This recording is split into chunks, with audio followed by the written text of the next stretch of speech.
Baik, kembali lagi bersama seputar Bali Pagi akhir pekan dan menuju ke berita berikutnya ini terkait dengan bipolar ya, di mana ini merupakan salah satu masalah kejiwaan yang ditandai dengan perubahan ekstrim pada suasana hati atau mood. Meskipun termasuk ke dalam gangguan kejiwaan, namun kemunculan penyakit ini dapat dicegah dengan melakukan konsultasi dan juga sosialisasi yang tepat kepada penderita.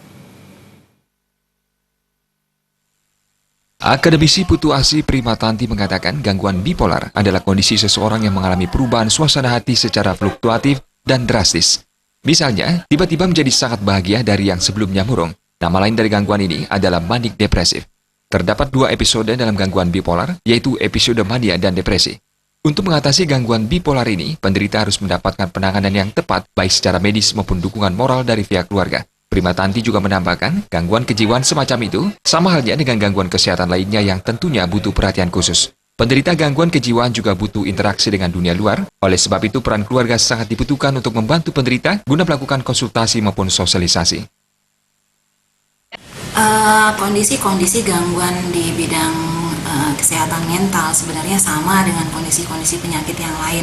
Semua penderita itu berhak untuk menikmati indahnya di luar seperti apa.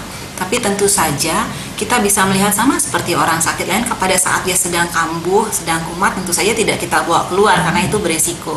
Tapi begitu dia dalam masa pemulihan, bawalah interaksi. Yang paling tepat adalah berkonsultasi dengan dokter, bagaimana kita bisa melakukan sosialisasi atau membawa dia berinteraksi dengan lingkungan sekitarnya.